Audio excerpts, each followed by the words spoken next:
Pada zaman dahulu, di negeri timur, hiduplah tukang kayu bernama Ali Baba. Dia hidup miskin bersama istrinya. Ali Baba selalu pergi ke hutan dengan keledainya untuk mengambil kayu, lalu menjualnya ke kota. Satu hari, dia pergi ke hutan untuk mengambil kayu. Tiba-tiba, dia menyadari ada sekelompok pria berkuda menuju ke arahnya, dan mereka tidak terlihat ramah. Mereka pasti para pencuri. Aku harus segera bersembunyi. Ali Baba menyembunyikan keledainya di balik semak dan memanjat sebatang pohon. Orang-orang itu datang dan berhenti tepat di bawah pohon itu. Ali Baba menghitung. Mereka semuanya berjumlah 40 orang.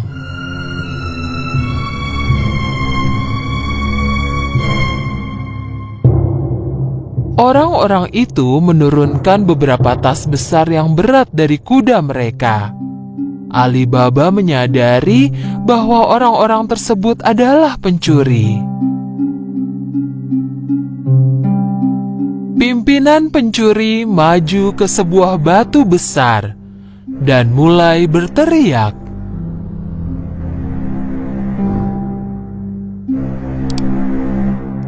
Sesame terbukalah.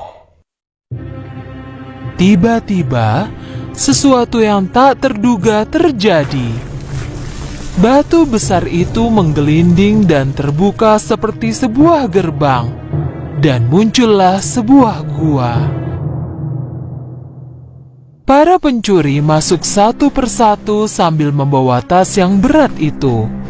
Tak lama kemudian, gerbang gua menutup secara otomatis.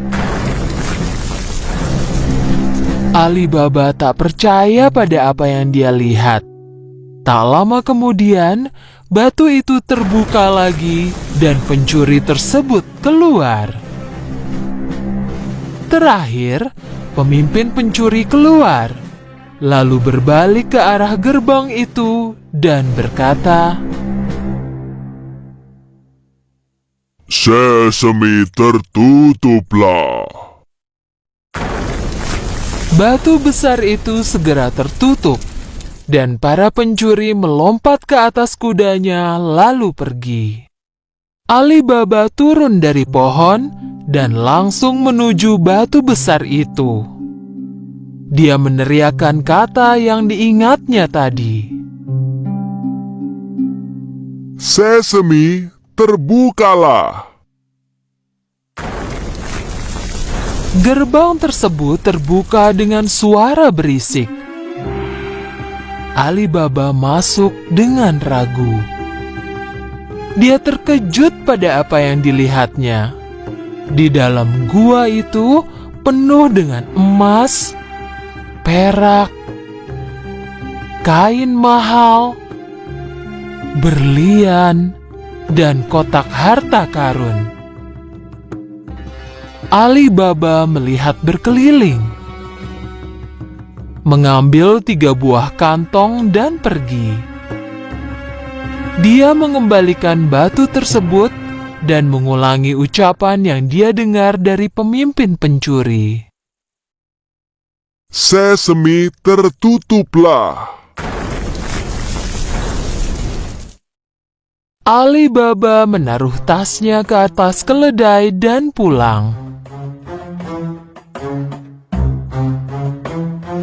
Ketika tiba di rumah, Ali Baba menunjukkan tas itu kepada istrinya. Sang istri tak percaya dan berpikir Ali Baba mencurinya. "Dari mana kau menemukan emas banyak ini?" Ali Baba menjelaskan semuanya kepada istrinya. Hal itu membuat istri Ali Baba sangat senang dan mereka mulai mengemasi barang mereka. "Ayo lihat berapa banyak uang yang kita punya." Jangan, Ayo kita gali lubang dan sembunyikan emasnya. Keluarlah dan gali lubang. Aku akan pinjam gelas pengukur dari kakakmu Kasim. Kakak Alibaba, Kasim, adalah seorang pedagang kaya, tetapi sangat serakah. Dia tak pernah membantu Alibaba, jadi Alibaba memperingatkan istrinya. Jangan bicara apapun tentang emas itu, tak seorang pun yang boleh tahu. Istri Alibaba pergi ke rumah Kasim dan meminjam gelas pengukur. Karena tahu bahwa mereka sangat miskin, Kasim segera bertanya, Kenapa kau memerlukan gelas pengukur? Kau tak punya uang? Istri Alibaba segera mengarang cerita bohong. Tentu saja Kasim tidak mempercayainya. Dia diam-diam menaruh madu di bawah gelas dan memberikan gelas itu kepada istri Alibaba. Ketika istrinya pulang, Alibaba dan istrinya mulai mengukur emas tersebut. Dan Alibaba mengubur emas yang telah dia hitung ke dalam sebuah lubang.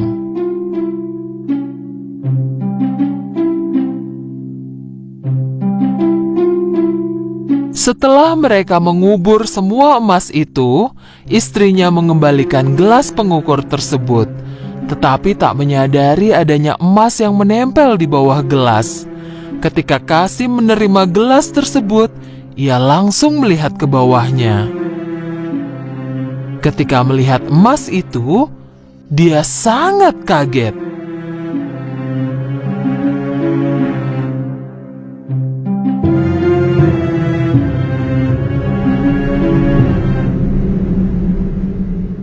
Aku penasaran dari mana Alibaba menemukan emas ini. Kasim tak bisa tidur semalaman. Ketika pagi datang, dia bangun dan langsung pergi ke rumah Alibaba. Dan dia menunjukkan emas yang menempel di bawah gelas itu. Alibaba, kupikir kau ini miskin. Dari mana kau menemukan emas ini? Alibaba menceritakan semuanya supaya Kasim tidak memberitahu semua orang tentang emas itu. Jika kau tak menunjukkan letak gua ini, aku akan memberitahu para pencuri tentangmu. Tapi Kasim, Alibaba tahu Kasim akan melakukan apa yang diucapkannya. Tak ada pilihan, mereka pergi ke gua itu. guanya ada tepat di belakang batu ini. Sekarang ayo pergi dari sini, para pencuri mungkin datang sebentar lagi. Alibaba dan Kasim pulang ke rumah. Tetapi Kasim masih memikirkan gua itu. Dia segera membawa 2 ekor keledai dan pergi ke gua. Ketika tiba di depan pintu gua, dia mengulangi perkataan yang dia pelajari dari Alibaba. Sesame terbukalah. Batu besar itu tiba-tiba mulai bergerak dan gerbang ke gua pun terbuka. Kasim tak percaya. Dia kehabisan kata-kata tentang pemandangan di dalam gua. Emas yang berkilauan membuatnya terpesona.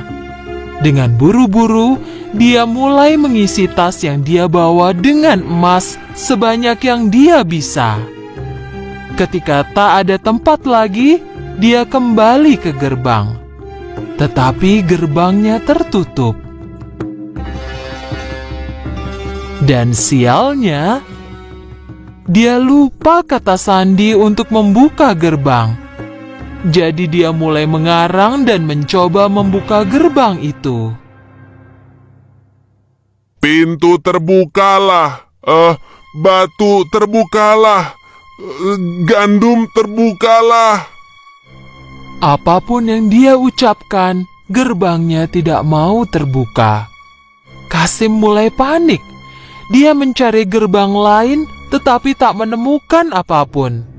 Tak lama kemudian, para pencuri kembali ke gua mereka. Saat mereka melihat keledai Kasim, mereka menjadi curiga dan menghunus pedang mereka. Sesame terbukalah.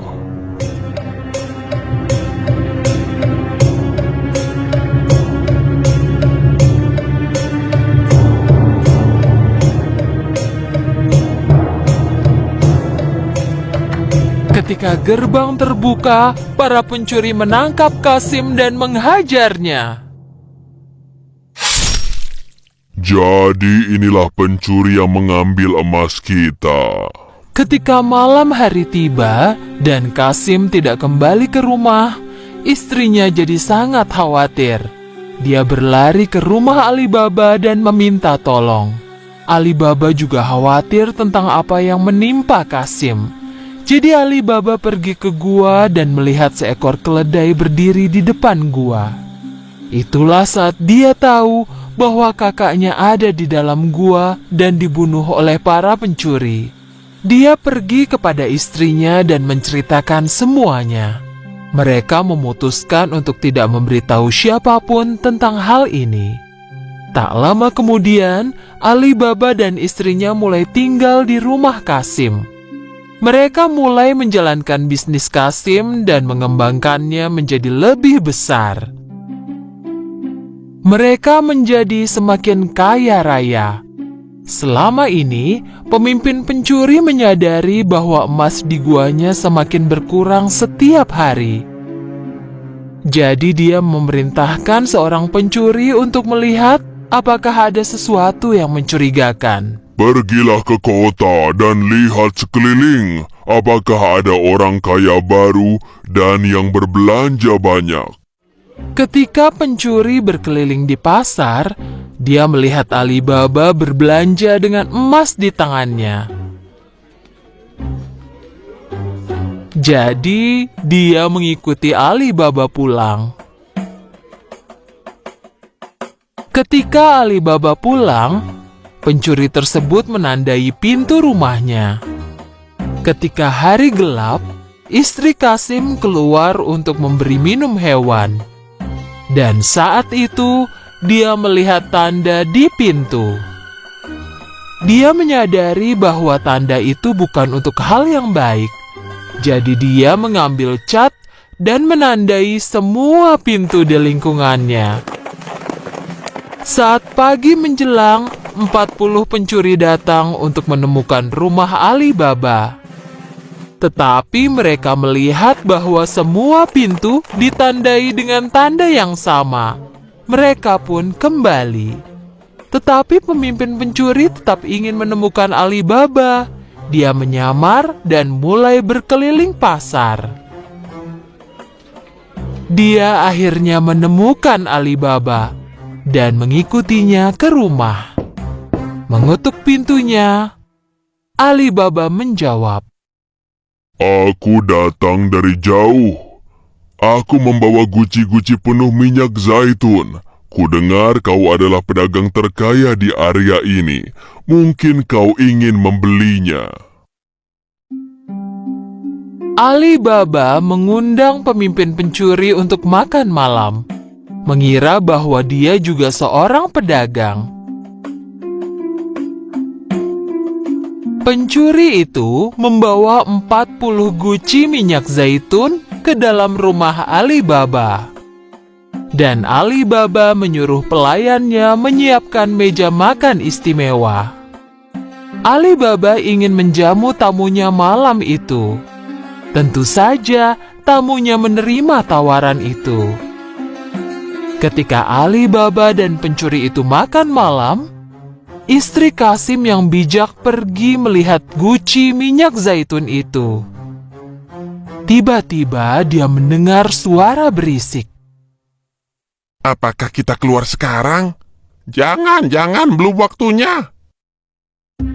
Ketika istri Kasim tahu bahwa ada pencuri di dalam guci itu dan bukannya minyak zaitun, dia tahu bahwa itu adalah jebakan. Dia segera pergi ke dapur dan mendidihkan minyak. Lalu dia kembali dan menuangkan minyak mendidih ke setiap guci.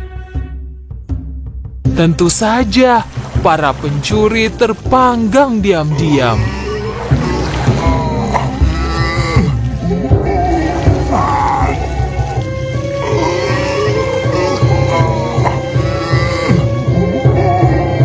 Pada malam hari, saat semua orang tertidur, pemimpin pencuri datang ke samping setiap guci. Kalian bisa keluar sekarang. Ketika tak ada jawaban, dia bertanya lagi. Apa kalian tidur? Ketika dia bertanya lagi dan tak mendapatkan jawaban, dia membuka salah satu guci. Dia kaget dan tahu bahwa dia juga akan tertangkap. Dia segera melarikan diri dan tak pernah kembali. Keesokan paginya, istri Kasim memberitahu Ali Baba tentang apa yang terjadi. Kini mereka tahu bahwa mereka tak perlu khawatir tentang pencuri itu lagi. Dan akhirnya, Ali Baba dan keluarganya hidup bahagia dan kaya.